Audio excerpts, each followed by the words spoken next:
Bom dia, você chegou em mais um Café com o Pastor. Vamos ao nosso golinho de café? É tanto clique aqui que a gente tem que ficar olhando para fora da tela o tempo todo.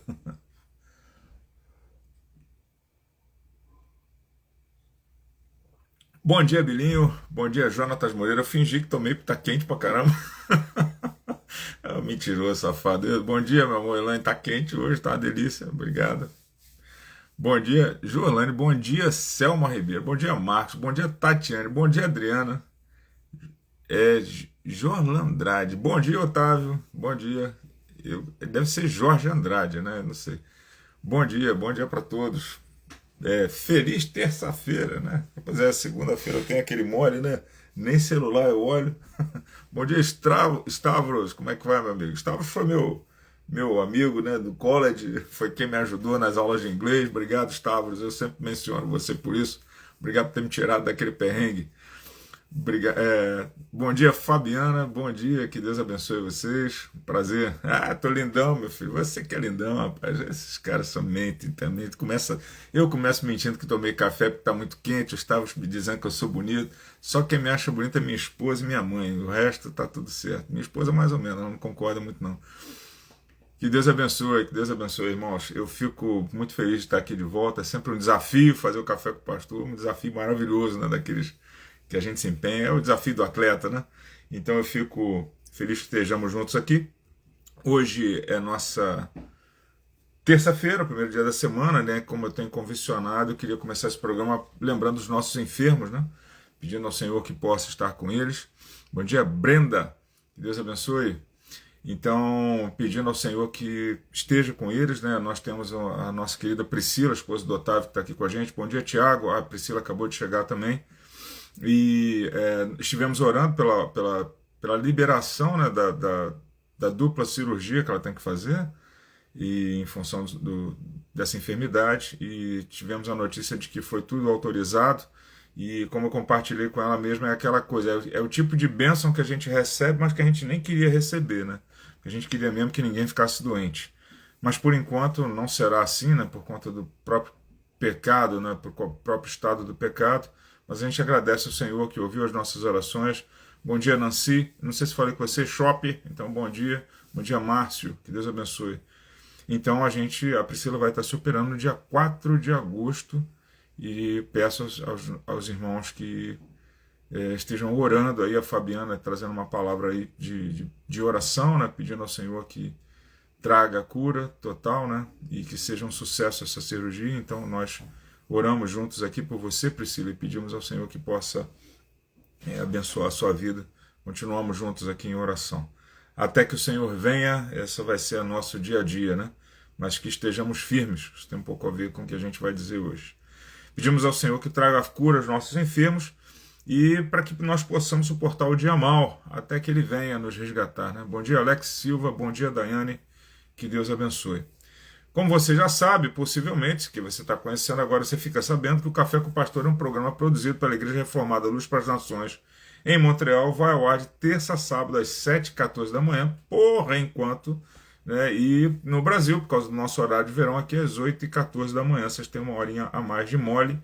E 7h14, porque a gente se refere ao texto de 2 Crônicas 7h14, que diz que se o meu povo que se chama pelo meu nome se humilhar e orar e buscar a minha presença e se desviar dos meus caminhos, eu os ouvirei dos céus, perdoarei os seus pecados e sararei a sua terra. Bom dia, Jade, daqui a pouco, hein? Tamo junto, se Deus quiser. Então, quem chega cedo, como de costume, ganha bom dia personalizado. Quem não chega, ganha bonjour, né? Que aqui no Quebec serve mais ou menos para o dia inteiro. Então, sinta-se aí cumprimentado.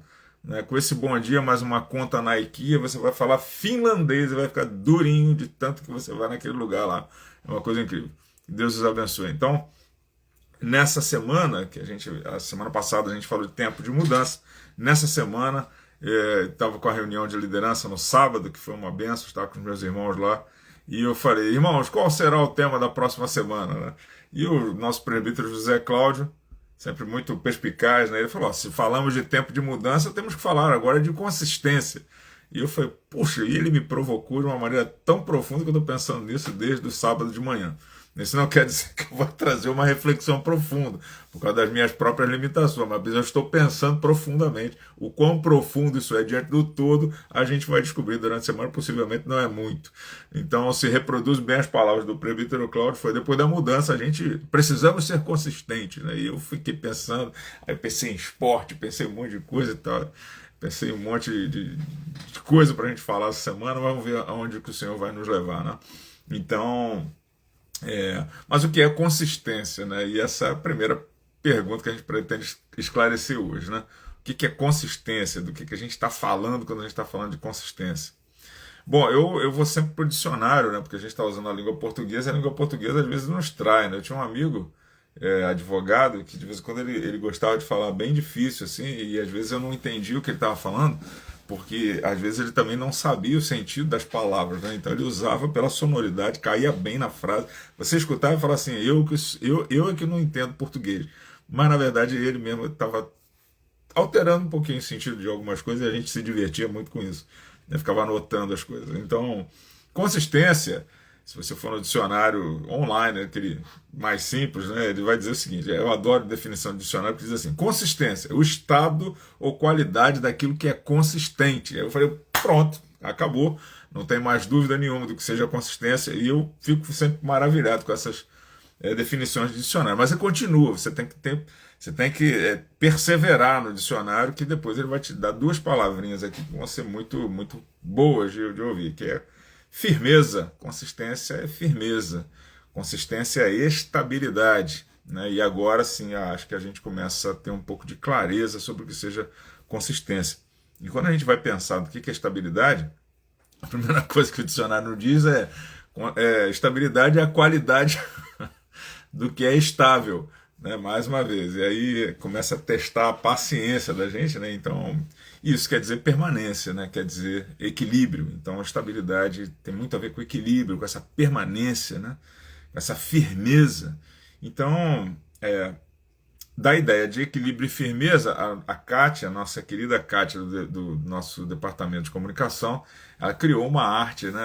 Eu mandei para ela o tema, e ela mandou uma arte que é com aquele joguinho, né? Quem assistir depois pelo YouTube vai ver lá no Thumbnails, né? Vai ver lá aquele joguinho chamado Jenga, né? Deve se pronunciar de uma maneira mais interessante, mas aí fica para a posteridade, né? Jenga. Então você vai botando os bloquinhos de madeira um por cima do outro, né? Eu jogava ele ao contrário também. O cara botava o bloquinho e você tem que ir tirando os bloquinhos, mas isso não serve para nossa analogia. Então vamos esquecer essa segunda regra, mesmo que ela seja oficial. Eu preciso que você bote os bloquinhos em cima, e esses bloquinhos precisam ser consistentes, né? Essa estrutura que você cria, ela precisa ser consistente. E a analogia é bastante simples. Eu só quero que você visualize de que maneira a gente está falando. E se a gente está falando de tempo de mudança, se a gente falou de tempo de mudança, e eu disse que a gente vai passar a vida mudando, o que a gente precisa pensar, foi até uma conversa que eu tive ontem com minha esposa, ela falou assim, a questão é que a gente precisa mudar, subir um degrau e parar nele, não descer mais. A gente precisa ser consistente naquilo que a gente construiu. Então a gente muda, se santifica um pouco mais se parece um pouco com Cristo, e logo em seguida, e a gente fica consistente. Aí, dali a gente não desce mais para o próximo degrau. Né? Então, consistência é uma coisa tão importante que até gelatina tem que ser consistente, senão a gente não serve para visita. A gente come aquele negócio, né? Com a colher ali na própria tigela ali mesmo, que não deu nem para botar no copo de que ela escorre. Né? Então, consistência faz parte da vida, e a gente quer lidar com pessoas consistentes, com absoluta certeza, pessoas equilibradas, né? Pessoas firmes que você possa contar. Uma amizade inconsistente é uma dor, né? Não é algo bom, porque essa pessoa, você nunca sabe se pode contar com ela, se não pode. Acho que já deu para entender a ideia suficientemente bem, né? E consistência é algo que Deus vai fabricando em nós, né? Peça após peça, né, como esse Jenga, nessa regra aqui que eu estou elegendo como sendo a necessária, peça após peça nesse nosso edifício. Então Deus vai nos edificando, né? E a palavra edificação, ela tem um sentido tremendo quando a gente pensa nisso, peça após peça, né? Nós que somos ocidentais, a gente gosta de edificar o conhecimento, né? Então peça após peça o conhecimento teológico, nos fazendo considerar a grandeza de Deus nos seus atributos, e perceber o quanto nós precisamos, né, da presença de Deus na nossa vida e o quanto nós precisamos ser transformados. E como hoje essa é a introdução do tema, eu queria ilustrar um dos métodos que Deus usa, ilustrar com um personagem um dos métodos que Deus usa para gerar consistência em nós, que somos os seus filhos. É um texto super conhecido, você já leu e você usa esse texto toda vez que alguém está meio desanimado. Desanimado não, que alguém está meio com medo de alguma coisa, né? Eu não vou fazer diferente, né? Principalmente diante aí da véspera de uma operação de uma das nossas irmãs, a Priscila, né? E eu fico imaginando quanta coisa passa pela cabeça dela, né? Pela cabecinha dela, do Otávio e da Manu, e a gente fica só considerando. Então, eu vou usar esse texto para você, Priscila, mas para todos nós também, porque o Senhor já usou tantas e tantas vezes. Primeiro, Josué, capítulo 1, você já até sabe o que eu vou falar. E a gente vai ler, porque o texto é riquíssimo. A gente vai ler do 1 ao 9, eu não, como de costume não farei uma exposição do texto, mas eu quero usá-lo aqui como uma referência bíblica dessa construção, né, que Deus vai fazendo em nós. Olha que coisa interessante da maneira que o texto aparece. Josué capítulo 1 diz assim: depois da morte de Moisés, servo do Senhor, este falou a Josué, filho de Num, auxiliar de Moisés, meu servo, auxiliar de Moisés. Meu servo Moisés está morto. Prepara-te, agora atravessa esse Jordão, tu e este povo, para a terra que estou dando aos israelitas. Como disse a Moisés, eu já vos dei todo lugar que pisardes com a sola do pé. A vossa terra irá desde o deserto até este Líbano, e desde o grande rio Eufrates, toda a terra dos heteus, até o mar grande, onde o sol se põe. Ninguém poderá te resistir todos os dias da tua vida.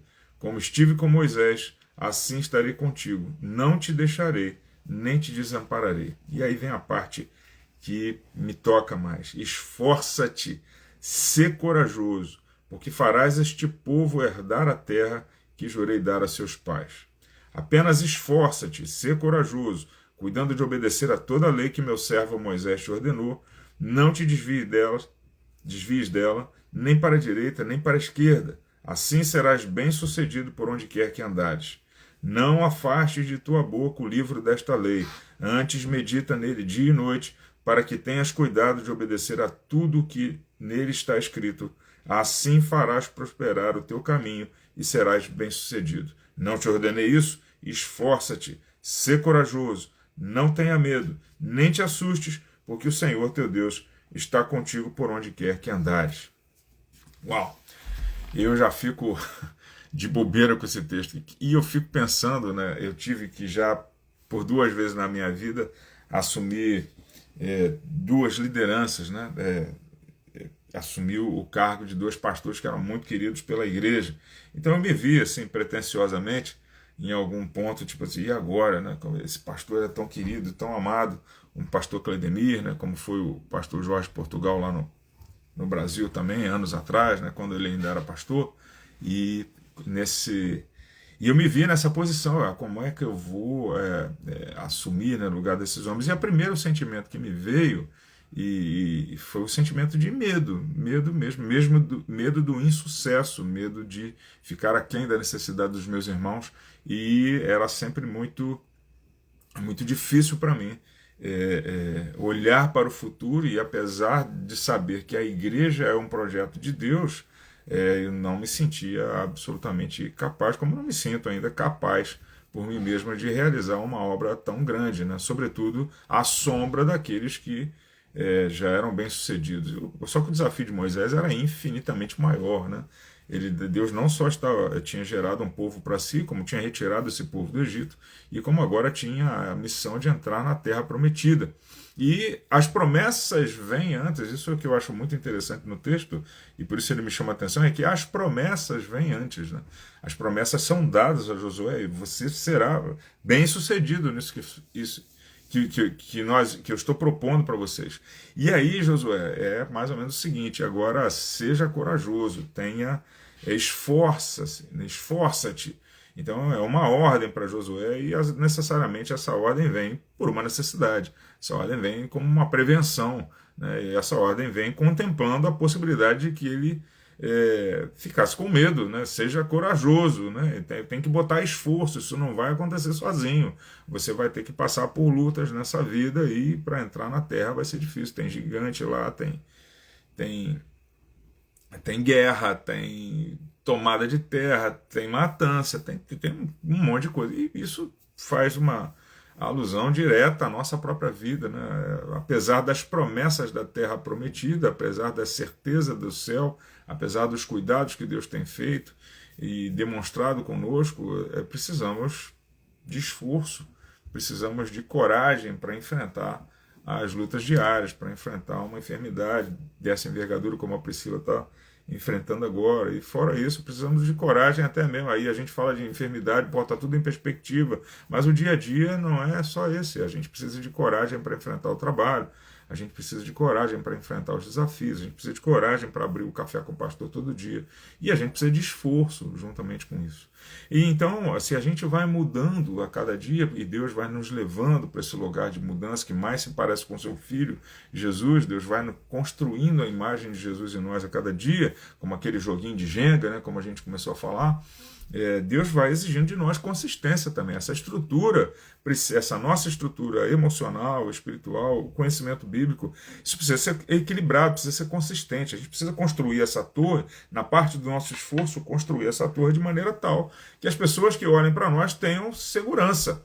E a gente precisa, esse povo precisava olhar para Josué e perceber nele segurança diante de Deus, não os seus temores, não que ele não tivesse temores, está aí a palavra de coragem, mas o povo precisava olhar para ele e pensar, ele confia no Senhor. E talvez essa tenha sido a grande lição que eu tenho aprendido na sucessão desses dois grandes líderes que eu tive que suceder, era o povo precisa pelo menos saber que eu confio no Senhor, né?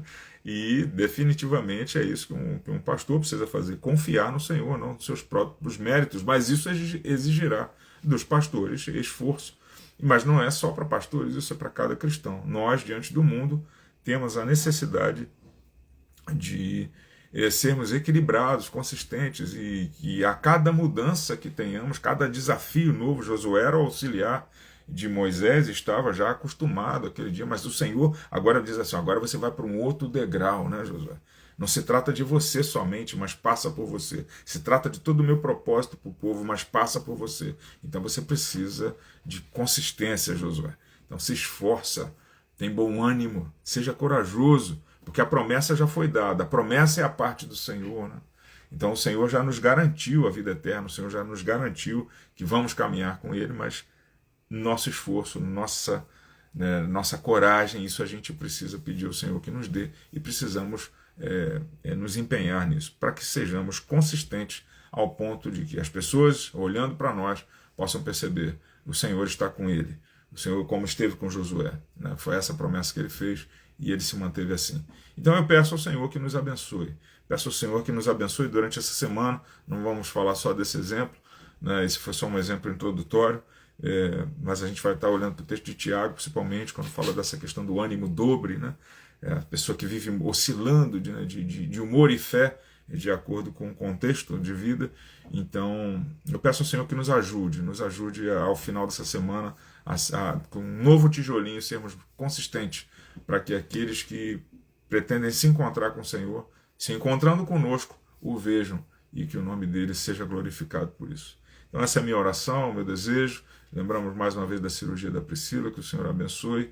E amanhã, se Deus assim permitir, a gente se encontra para mais um Café com o Pastor. Agora eu vou tomar o meu golinho de verdade. Bem mais geladinho. Que Deus os abençoe. Até amanhã, irmãos. Paz.